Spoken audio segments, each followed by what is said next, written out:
Today I'm talking to Colin Wright from exilelifestyle.com. Colin is a writer, he makes a living writing, and his writing allows him to travel the world and do things he enjoys. He has an interesting story to tell, and in this interview he'll share his story, philosophy, and how he makes a living writing, and a lot of other goodies. As always, I won't blabber on. Instead, I'll let you uncover all the goodness for yourself. So let's dive right into the interview. So I'm here with Colin Wright, and we'll be talking about a bunch of stuff about publishing, about living life, and lots of interesting stuff, basically. So how are you doing, Colin? I'm fantastic. How are you? Doing good. So to get started, could you tell us a little bit about yourself, about your story and your background? Sure. The short story is that I am an author, an entrepreneur, and a full-time traveler. And generally what I do, how I live life, is I'll move to a new country every 4 months based on the votes of my readers. So on my blog, people will go in and tell me what country to go to, and I'll tally up those votes and then move to that country for 4 months and work from there, which usually involves running a couple small companies from my laptop and writing a whole lot. I've published almost a dozen books now. I just published the 11th last month, and I've got a new one coming out in a few weeks, so that'll be my 12th. And what this lifestyle allows me to do is both do the types of things that I enjoy doing professionally, which is writing and experimenting with new business models for different areas, but especially publishing right now. But it also allows me to expand my horizons and meet new people and experience different cultures and learn what life is like outside of the United States, which is something that's very difficult to figure out if you're within the United States. There's not a lot of good information on that kind of thing. Yeah, usually it's better to experience the world instead of just read about it. Exactly, yeah, and it took me a shocking amount of time to learn that because I'm a big reader. I read a whole lot, and I get a big kick out of pursuing new knowledge and learning new things. And for some reason, it didn't strike me until my late teens and early 20s that I needed to get the heck out of the United States if I was going to see what the rest of the world was actually like. Because a lot of the books I was reading and websites I was reading and news I was reading was very, very biased when it came to the reality of the world. So where did all of this actually start? Where did the spark for traveling, for writing, all begin? I mean, I'm assuming you had a day job in the early days. Yeah, well, I've been working since I was like 11. I got a job working as a babysitter from 11 until 14, and then at 14 I got a work permit so I could work as a minor at a bookstore where I worked for about 5 years. And just work all the time, all my life, which I really enjoyed doing that type of work and having responsibility.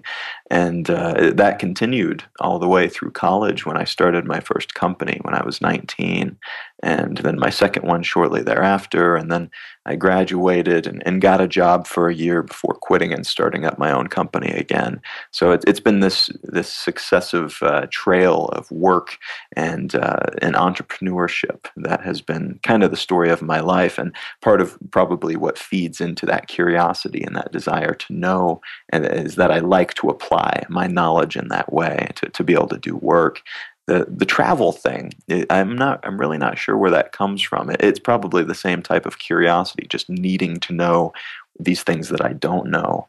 And then coming from a middle-class family in the Midwest of the United States, I just simply was not exposed to anything international. It was just, I lived in a succession of cities where it was just a bunch of white guys, white Christian people, the same type of thing, and nothing against that type of person. It's just there's a lack of diversity there. So I was always very, very curious what was in another state, what was on the coast, Coast, what was up in Canada, what was down in Mexico, what was over in Europe, what was going on in all of these places, and how was it different from the way that I was experiencing life. And because of all that work, unfortunately, or fortunately, because the work was quite successful in most cases, that was what kept me from traveling. I had all these other responsibilities that I had to take care of first. So, what have you learned from satisfying those curiosities and exploring different states and different countries? Probably the biggest theme, and the one that I'm most happy about actually, is that despite the fact that we're all very different in so many ways, very different, like small priorities and details and backgrounds, and we all dream differently and experience day-to-day life differently, and different cultures and religions and foods and so many different things. But at the core, we're all very, very, very similar. We want the same general things, and we generally want to be happy and to have people that we care about also be happy, and to take care of the people that we care about. And in most cases, very, very seldom is this law broken, but in most cases, people wake up thinking that they're going to try to be the best person that they can be. Very few people wake up and think, today I'm going to be a real asshole. Yeah, so anybody that you look at and think, man, those guys are jerks, those people, that culture or that neighbor or whoever it happens to be, groups of people or individuals, in most cases, they're not thinking, I'm going to be a terrible person. I'm going to be the villain today. They're thinking, I'm going to be good today based on whatever standards they happen to have. And looking at the world in that way, it's very easy to see how we're all very much the same, with just small details that are different. Yeah, and I basically discovered the same thing, but not through traveling as much, but more of looking inside and introspection, meditation. And I've noticed that most problems start when we start seeing ourselves as separate from everyone else. Like, we start putting up barriers and thinking that people are different or they're evil, when in fact, just like you said, that we all have the same core desires and dreams. So we want to be happy, we want to avoid pain, and we all act differently based on how we've grown up, the beliefs we have, the mood we're in, and all of these different factors. Mm-hmm. Mm-hmm.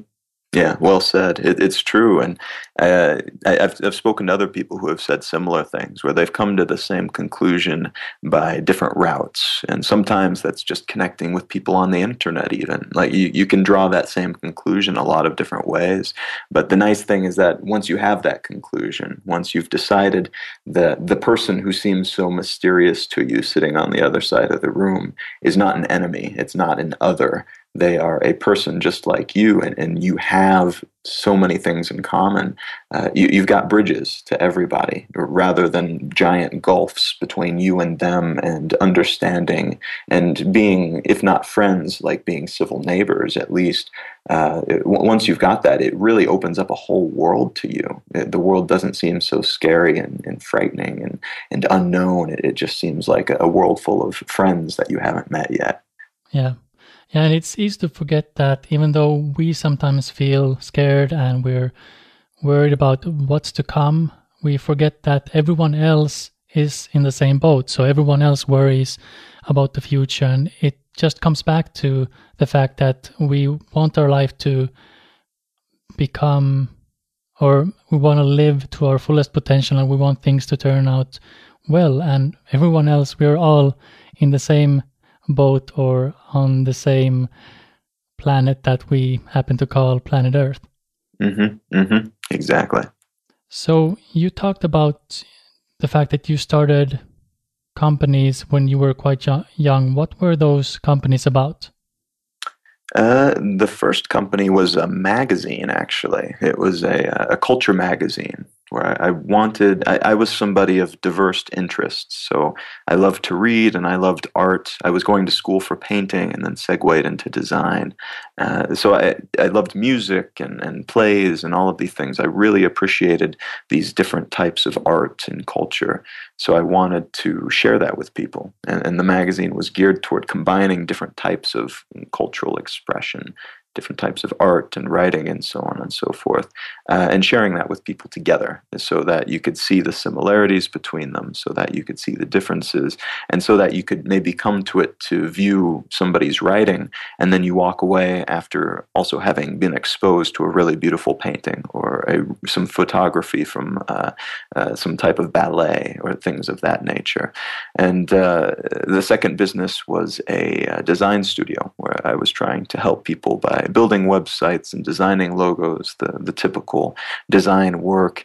And my third business was actually also a design studio. I just was much better at it then. I had learned far more about business and far more about design and branding and such. So most of the businesses that I have run have been something creative in nature that then takes kind of a non-traditional slant toward the industry.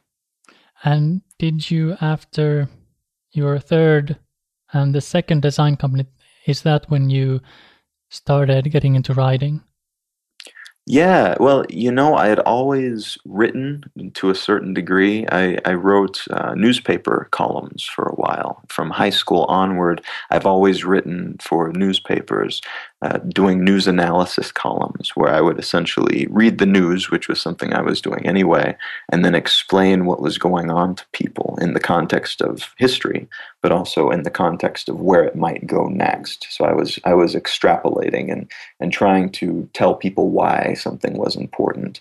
So that fed really well into my desire to always be reading and always be learning and such, and being able to share those things with other people. And then it was taking that skill and leveraging it later that allowed me to segue into branding. Once I had been running my branding studio in Los Angeles for a while after college, I realized that I might have something that people would want to read about, that I might have some knowledge that I could share, that other people might find value in. And so I started to write in a very similar way, explaining entrepreneurship and explaining kind of non-traditional lifestyles and eventually explaining traveling and the way that I did that type of thing as well. And did you I think you started with a blog before you started writing books. Mm-hmm. Yeah. I wrote some simple books early on in my blogging career, but but the blog was definitely the foundation upon which everything else was built, upon which the authoring and the publishing company later was built. That was kind of the platform that allowed me to build those other things because I had an audience that I was developing out of that. But also I was able to develop my writing style to a huge degree. When you're writing stuff for a newspaper, you write maybe once a week. The blog allowed me to write sometimes 4 or 5 times a week, sometimes more than that even. So my style developed very quickly, and I got much better in a very short amount of time, which if I had written a bunch of books right at the beginning or before doing the blog, they probably wouldn't have been terribly good.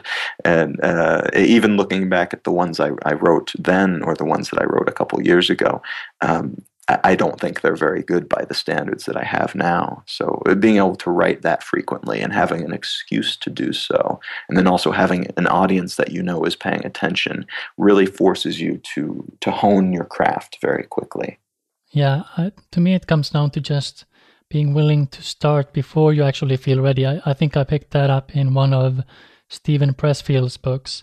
And it's really, people stress a lot about finding their writing voice. And to me, it's not something you find, it's more something you uncover as you keep writing and keep writing bad stuff until you get semi-good. And then you still keep writing and get even better.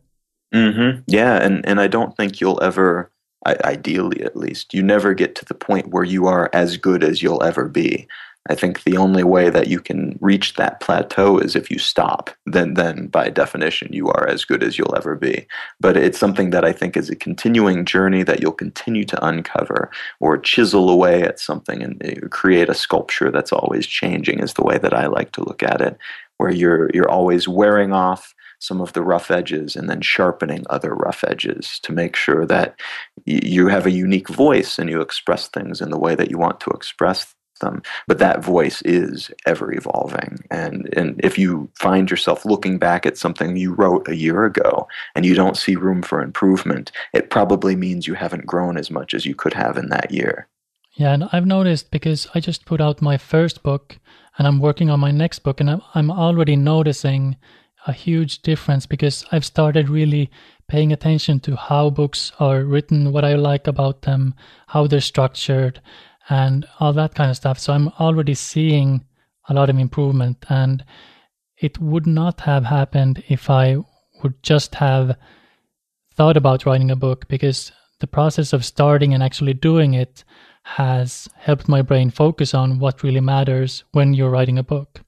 Yeah, absolutely. And I like I said, I just published my 11th one and have a 12th coming out in 2 weeks. And I'm learning something new every time I publish a book, whether it's about my writing style or the way it's formatted or the way I deliver it to people, the way I make it available, the way I promote it so that people pick it up and read it to begin with.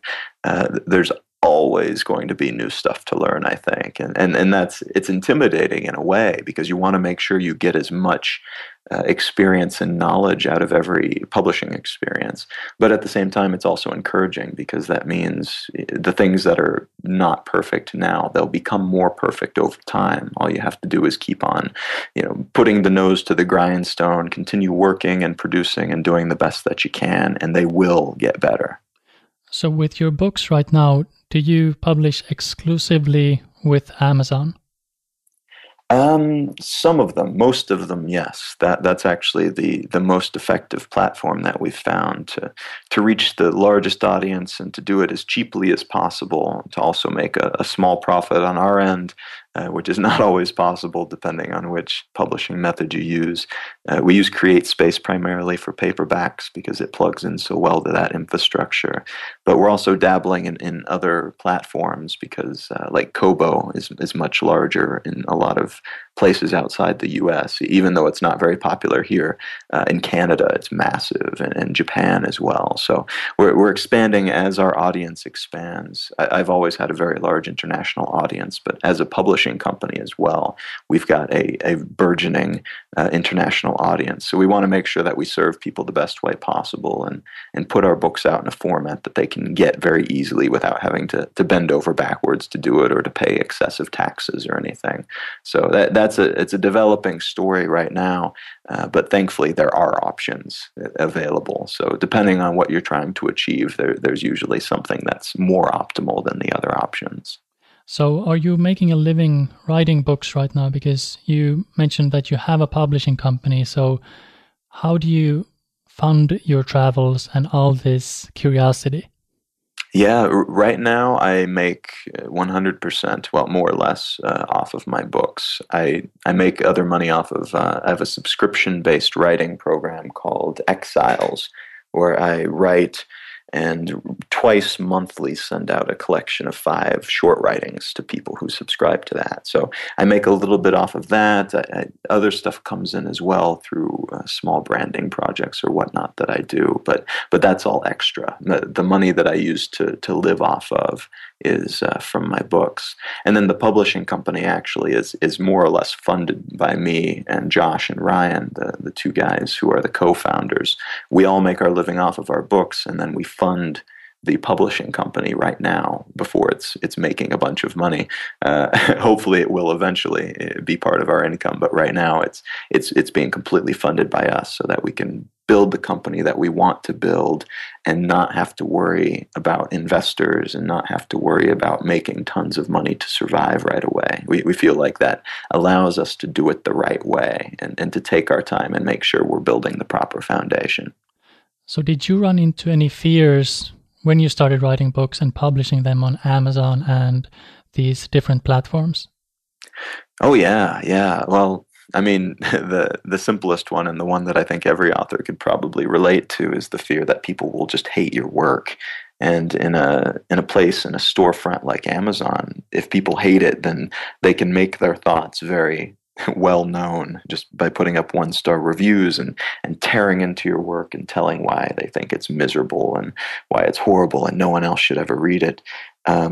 Thankfully, though, once you write a couple books, you can get past that. You can thicken your skin a bit and become a little bit calloused to that.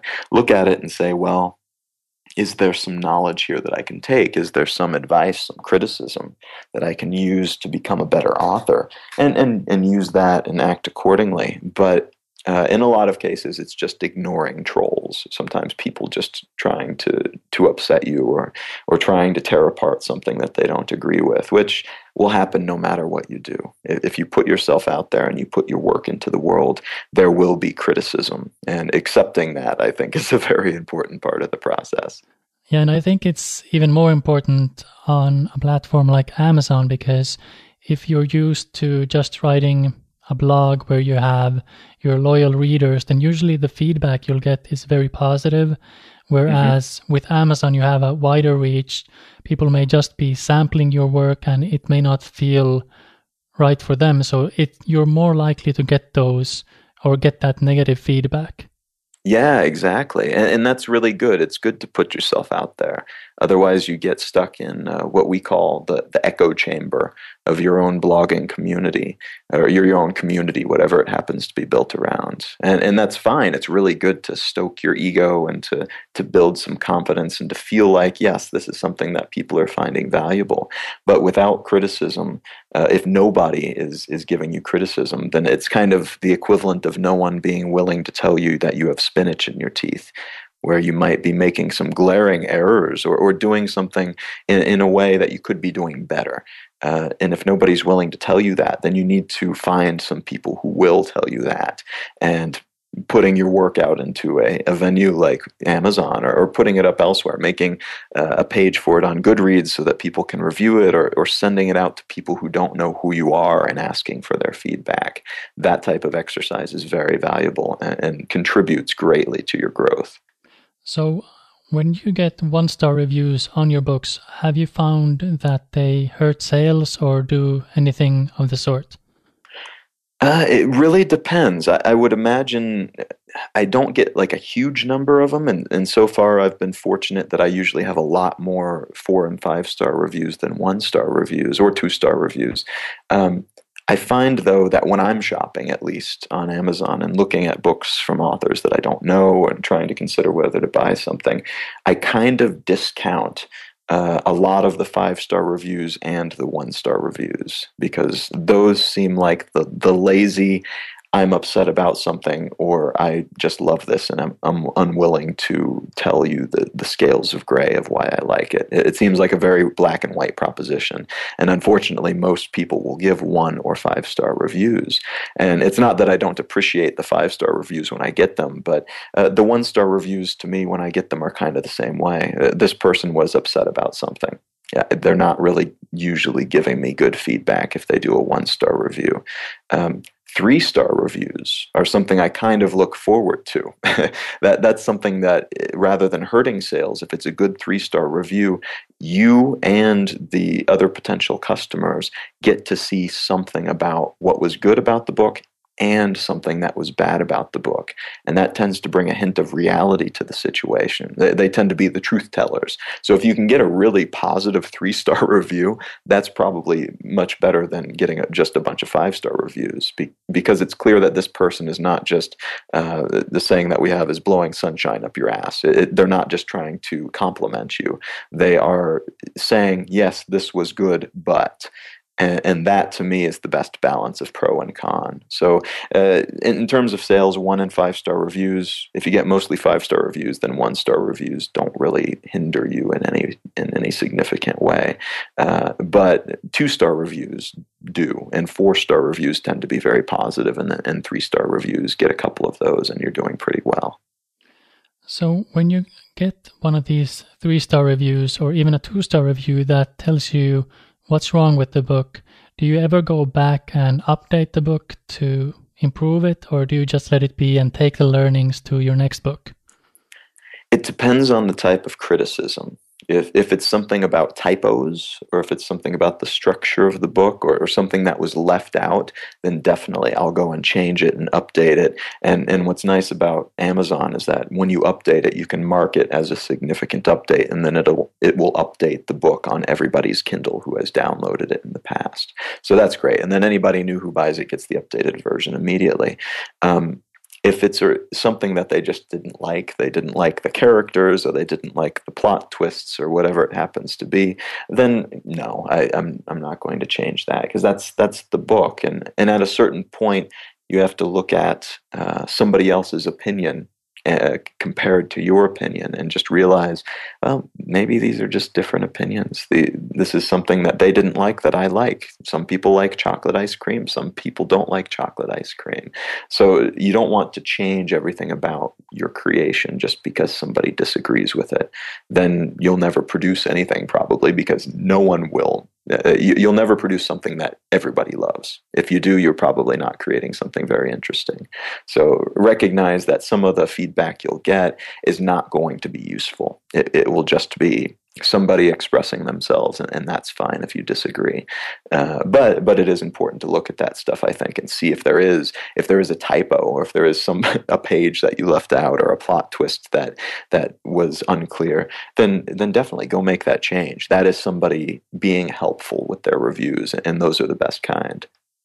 So when you make these changes, do you go back to the review, leave a comment that you actually used their feedback to improve the book? I usually don't. You can, in some circumstances, now do that. I tend to find that I can put in the description of the book instead, updated to correct typos or to correct the issues brought up below. But directly going to somebody, unless if they've written to me personally, an email or something, which in a lot of cases people will do if they genuinely want to see the book improve, then I'll write them back and say, thank you so much. I really appreciate the feedback. I've gone and corrected this. But otherwise, it almost comes across as defensive in a lot of cases, and I usually recommend people not address the criticism of their book online. Even if it's something very practical like that, you have to be careful of snowballing, because as soon as you say something, it comes across as very defensive, and you don't want to be that person. There's a bunch of instances. If you search for it on Google, you can find authors who have just destroyed their reputation because they get defensive in the comments when somebody's given them a bad review or criticized anything. So it's best to just avoid that and chalk it up as something that you'll learn from next time. Yeah. So in terms of your writing process, how do you get ideas for your books? It really depends on the book. I write a combination of nonfiction and fiction work. So the fiction work is often things that I'll speculate about, or characters derived from personalities that I've met as I've traveled, or set in settings that I've lived in or seen or passed through, or taken something that I've speculated about. A lot of my work is speculative science fiction, the fiction work. So I hear about a new technology and then think, well, what if this happened, or something going on in the world, and then think, well, what if it went this way? What if these people did this instead? And then I start writing and build a plot from that. With nonfiction work, it's actually a whole lot easier. I write about things I know about. So I give enough advice to people and write enough about these things that I know about, these different fields or philosophies or whatnot. Then it's just a matter of organizing it and making sure that I explain it in the most clear, concise way possible. So in those cases, and in the fiction, really, I'll usually structure the book first, define which pieces are going in what order, which plot twists go where, etc., etc. And then once I've thought about it hard and made sure I've got that good structure, I'll sit down and write it. And then the writing doesn't take very long, thankfully. The longest book in recent years that I've written probably took me about a month. And the shortest one, actually, the book I just published and the one that's coming out this month, each of them I wrote in a day, because I'd already figured out what was going in each section, and then just had to sit in the chair and do the work basically after that.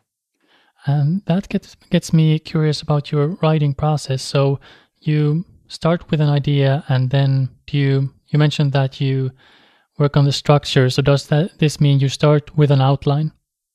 Usually, yeah. And I use a piece of software called Scrivener, which I cannot recommend more to people. It's about $40 and made by this great independent development company. But it's also the best piece of publishing software I've ever used. And I'm very, very good with Adobe InDesign and such, but that is way too much power for most people. And Scrivener has exactly what you need to publish ebooks really easily. So I'll outline my book in Scrivener and then write the details of what's going on in each section and each subsection, things like that. And then once I've got it very tight and this flows well into this and this leads well into this, and I'm not explaining something that needs more background that hasn't been explained yet, once I'm certain of all of that, then it's just a simple matter of going through and writing. And if I'm able to write everything all at once like that, and I don't have to sit and think what comes next, you can really get into the zone and just sit and write tens of thousands of words in one sitting and not even really realizing the time is passing because you're in that zone. So do you ever find that you get stuck? So for example, if you're working on a nonfiction book, you've outlined it, you have your subsections outlined, and then you get stuck and you find that you have to redo the outline or start over somewhere. How do you deal with that?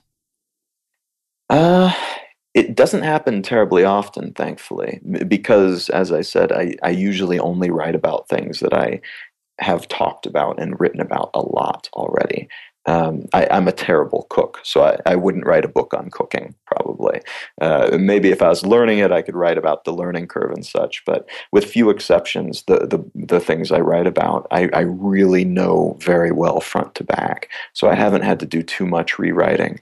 But if I do come across something that either doesn't need to be in the book or needs to be somewhere else, I'm very quick to make that change and then just see what happens. I try not to look at any book as sacred or golden. Or my buddy Josh, who one half of theminimalists.com, and he teaches writing classes and is the co-founder of this publishing company that I run.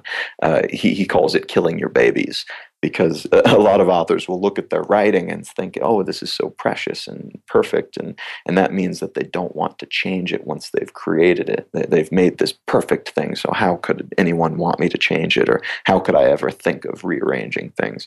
Well, in some cases you have to, and trying not to look at your book as something sacred, but rather looking at it as an ever-developing thing that you can always make better. It really, really helps when you have to make those decisions, when you have to cut out 5,000 words that you think are just precious, but they slow down the book or they don't add anything. It makes making that decision a very, very easy choice.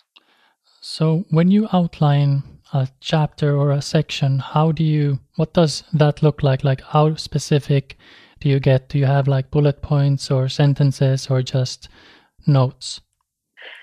If it's nonfiction, usually I'll have bullet points. I tend not to use bullet points in the writing, but the way that Scrivener is set up is you can have folders and subfolders and pages and subpages that end up being chapters. And then you have a place for notes and research and documents to put with each of these subsections. So what I'll do is I'll create the sections, and then I'll have the individual subsections, which usually end up being chapters, within those sections, each of them covering some topic or another. And then within the details of those subsections, I'll say the points that I want to make, the major points that I want to make, and in some cases, the connections between these points, if it's something complex like that.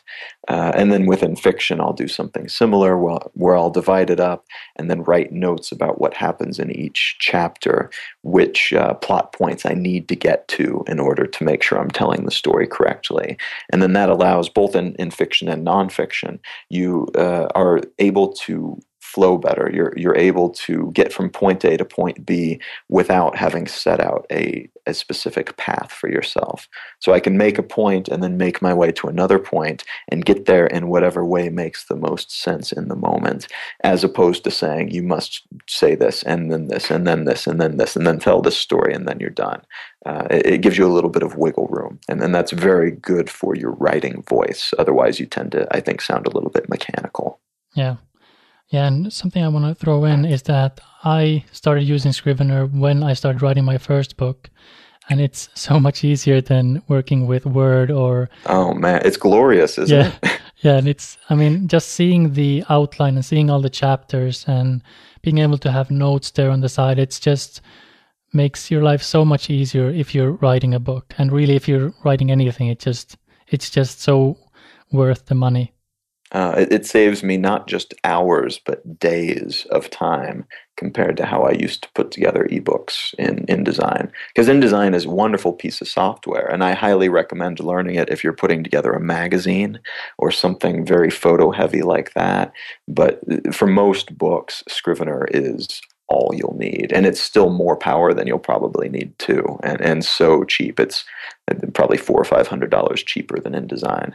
Yeah, and the good thing about Scrivener is that if you're writing for the Kindle and Amazon, it you can compile and export everything into Kindle, and it looks good. Yeah, yeah, or to Kobo or to any other platform. You can export to a Word document as well, which is incredibly helpful for our process, where we go through a lot of editors before we publish anything these days, and that way we can ask, what format do you want it in? Which format are you most accustomed to? And about half will ask for PDFs, and the other half will ask for Word documents, so that they can go through and make their changes and track those changes, and then send it back to us.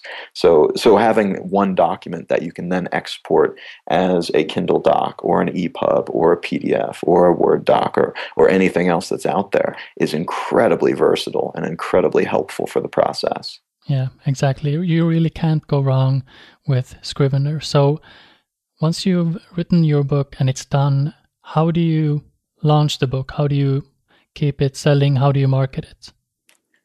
For the longest time, I would simply put out the book. I'd put it up on Amazon and then tell people on my newsletter and on Twitter and on my blog, hey, I've got a new book. And that would be that. And that stems from my desire not to have my readers feel like I'm selling to them all the time. I don't want them to feel like they're a captive audience and that I'm abusing them in any way and being the bad guy who's just using them to sell my work. And that is part of the relationship, is that putting out so much free stuff and making sure I maintain these relationships allows me to tell them about my work, but I didn't want to overdo it. So I've been very sensitive about that.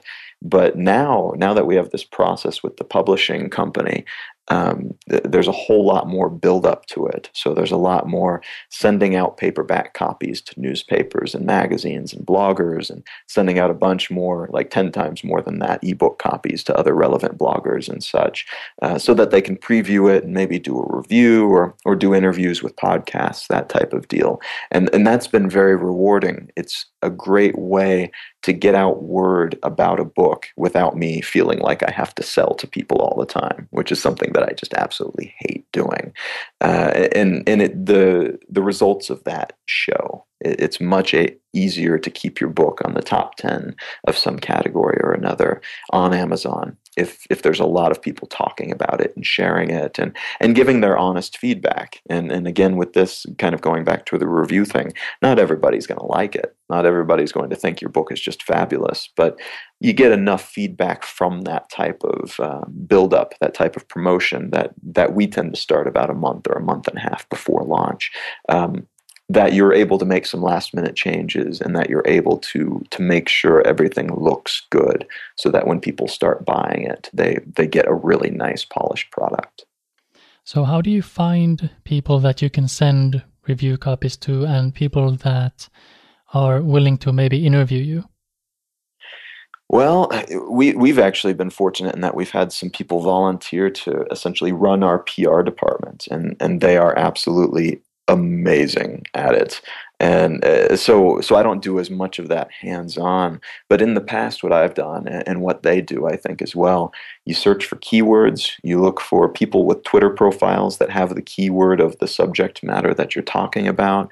So if I'm shopping around a book that's a science fiction short story collection, which is the one that I'm publishing in a few weeks here, what the PR team is doing is that they're going around searching for blogs and writers who focus on science science fiction, people who write reviews on this type of genre in the past, forums where people are talking about this genre, other people who write within this genre as well, so other science fiction writers, that's important.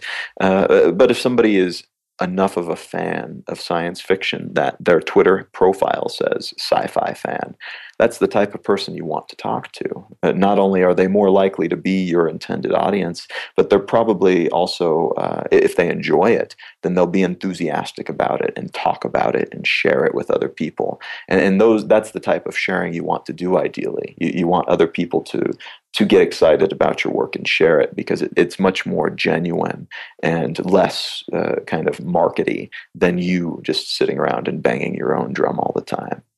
So in terms of mistakes, what are some of the things you've done wrong that or not necessarily that you want to go back and fix, but something you've done wrong that other people can learn from? Well, finding that balance is important in promotion and marketing, because for a while when I first started doing the books, I think I over-marketed, and people were very nice about it because it was still kind of a new environment then. Not too many people were publishing ebooks, but people were polite about it. I think I probably annoyed some people and ran off some people that otherwise would still have stuck around and read my blog and such. So that was a mistake to go too far that way. But also on the other hand, I went through 3 or 4 books there where I barely did any promotion, and they did quite well even without the promotion, which makes me think they probably could have done even better had I stepped up and said, listen, this is a book I think you would enjoy, to more people. And because I was so afraid of making people run away, of offending them by over-marketing to them, I didn't market at all, and that was equally a mistake. Finding that balance where you can make more people aware of your work, because if you believe in it, then you should want more people to get their hands on it. Doing that without becoming that dude who won't shut up about his new book, that's an important balance to find. And it's a struggle, and there will be some trial and error because it will be different for every person and every person's audience and every person's genre and even the type of book and type of marketing that you end up doing. But finding it is a very, very valuable thing. So if you could go back in time, so this is a bit of a similar question. So if you could go back in time, what one thing would you say to the younger Colin just getting started writing? Oh, man. That's a good question.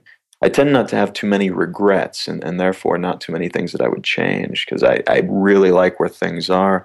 But I probably would have told myself to be bolder, because at the time I was very, very concerned about turning anybody away, about saying anything that was too inflammatory or anything that was too divisive, anything that people might read and say, well, I don't agree with that, essentially. And then I kind of jumped to the other side of things and wrote a little bit where I was trying to offend people. Not in the way like, offending them, like calling them names or something, but saying things I knew people wouldn't agree with and then throwing it in their faces. And it kind of like with the marketing thing, neither one of those directions is a very good one. You don't want to be an asshole, but you also don't want to be a milquetoast. You don't want to never say anything that will offend people because you're afraid they'll be offended. So I would have told myself probably to just be myself more, is what I'm getting at there. Because if people are offended by who you are, then they're probably not people you want around anyway. But at the same time, you don't want to reduce and water down your message, because what's the point? That just makes you the same as everybody else. That it really makes you bland and vanilla, when what you want to be is just you. You want to be the most pure version of yourself that you possibly can be. And that's something that comes with time. It comes with maturity as a writer, to be able to both express yourself the way that you want to and to be capable of having something that's worth expressing. It comes with time. But I would have probably, if I could go back in time with a time machine, I would have told myself that and to invest in Google. Yeah. And maybe Apple. Yeah, exactly. There's a couple things I could have done that would have put me on a pretty good spot financially. Yeah, so in the beginning, it usually comes down to testing the water. So testing like you tested not really writing from or using your true voice, so to speak, and then testing how far you could take it and finally finding that balance. So there's this beginning phase all writers have to go through, and the thing is that it's okay to go through the weak writing and then the maybe too strong writing.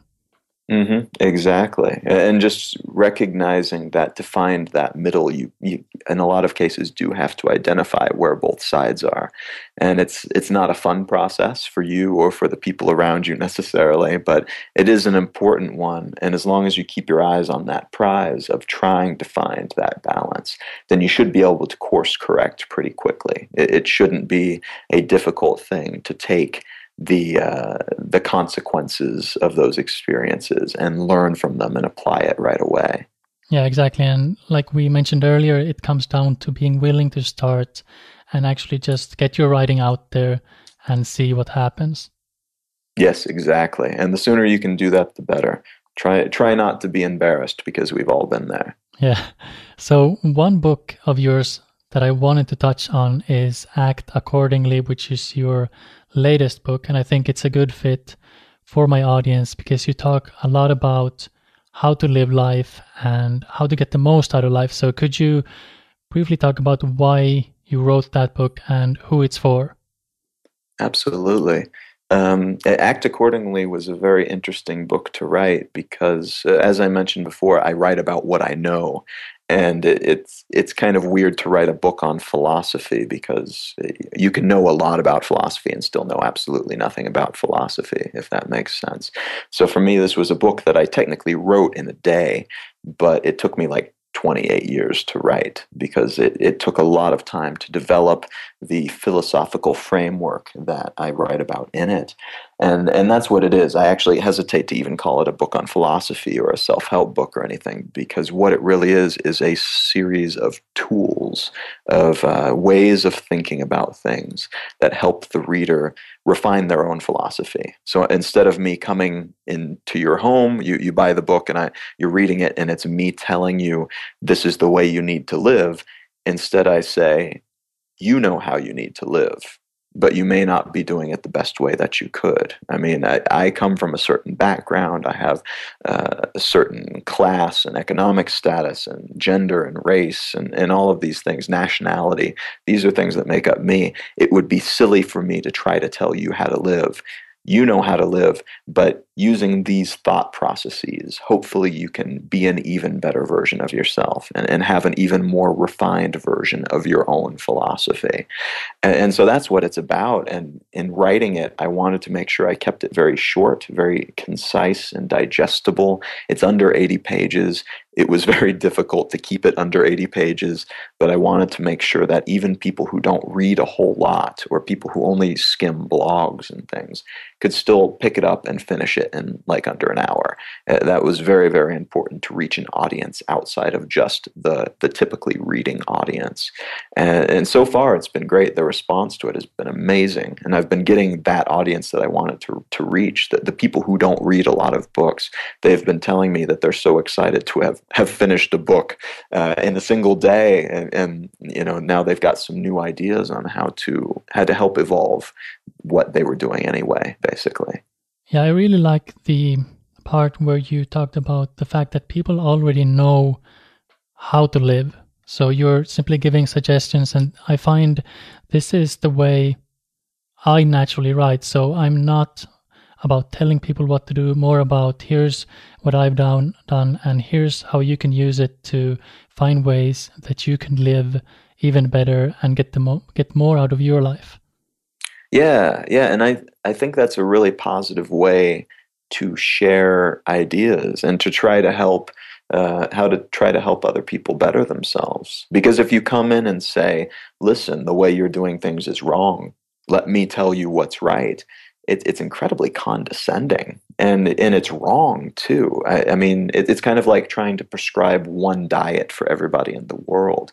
You might be able to get some broad strokes in there, some things that are good to do and some things that are bad to do. But everybody needs different things. They need different vitamins, different minerals, different calories, different everything. So to try to say I have the one solution that will work for everyone is very disingenuous.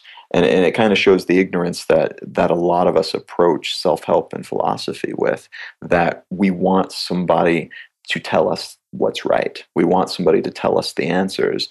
And then we wonder why we're not able to live up to those expectations. It's because it's a philosophy built for somebody else. And I wanted to avoid that pit trap. And it sounds like you do the same, where you don't want to come in and say, I am right, you are wrong, now do as I say. You want to say, I'm right for me, you're right for you. I think we could both be a little bit more right if we listen to what each other has to say. Yeah, I agree. And it's interesting because I feel like if I wanted to make my books more marketable, I could maybe hype things up, I could give people a formula. But really, if you want to help people change, you have to help them realize that they hold the responsibility and they have the power, or they are the only ones who have the power to make the changes they need to make. Mm-hmm. Exactly. Yeah, and I totally agree. When you're writing a book on this type of thing, you have to decide whether you're aiming to be a New York Times bestseller or if you're aiming to put out a good piece of work. And every once in a while, they're one and the same. I've actually been incredibly fortunate so far that the sales on Act Accordingly have been great. Just a whole lot of people picking it up and then sharing it with other people, and people telling me that, emailing me to say that they picked up a copy at their bookstore and then bought a couple copies for other people as well. Because part of the intention going into it was to make sure that it was cheap enough that people could do that.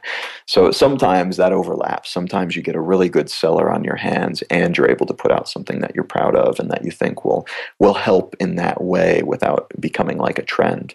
But it is difficult. And unfortunately, a lot of the self-helpy things that people end up involving themselves with are these kind of just trendy labels that are easy to talk about on talk shows. Yeah. So where can people find Act Accordingly if they want to pick it up? They can find it on Amazon right now. Is probably the best place to find it. It should be available in like every country where you can get Amazon. If you can't get Amazon for some reason or prefer not to use them, we will be expanding to Kobo very soon, which is a much smaller market for our main market, but it is more open. So we definitely want to be there to provide that as an alternative. And yeah, then otherwise, if you want to see similar things about that or updates on it or other books, then exilelifestyle.com, or you could head over to asymmetrical.co to find the other books that we're publishing. Yeah, and I'll link things up in the blog post for this podcast to Colin's books that are relevant and to his website and all that good stuff, so you don't necessarily have to remember everything. So Excellent. One last question, and then we'll wrap things up. Do you have any last words of wisdom before we end this? Well, the one thing I would share is actually the thesis statement of Act Accordingly, which I felt so important that I put it on the cover. It's you have exactly one life in which to do everything that you will ever do. So you should act accordingly. So whatever that means to you, whatever the realization that you only have this one time to accomplish everything, whatever that does for you, whatever that stirs in you, whatever that makes you feel like you need to get done soon, do it. That the biggest, most depressing thought that I possibly have is having this life and then realizing when I'm 70 or 80 or 90 and just sitting there not able to do as much anymore. If I look back and say, man, I wish I would have whatever, that would be so sad. So trying to fit it all in, trying to do it all, whatever that means for you, whatever you're passionate about, whatever you feel you should be doing more of, do it. Yeah, and even if you believe that we reincarnate and all that good stuff, it still hits home, because the fact is that there is a life you want to live, but you have fears, you have social or pressures from society, and a lot of shoulds that hold you back. So basically the message I'm taking away from hearing you say that is to basically follow your heart, do what you truly want to do, and be willing to take a risk. Exactly. Very well said. Awesome. So let's wrap things up there. Thanks for doing this, Colin, and I hope people pick up Act Accordingly because I really liked it. Oh, thanks so much. Yeah, thanks again for having me. And that's that for this episode. I hope you enjoyed it, and remember, you can do what you love, but you have to be willing to start before you're ready. You have to be willing to take the first step. You may not be crystal clear on what the future holds, but it doesn't matter. What matters is that you start. And if you want more tips on how to turn your passion into a thriving lifestyle business, visit wakeupcloud.com and make sure you join the free newsletter and grab your free goodies. That's all for now. This is Henri, signing out.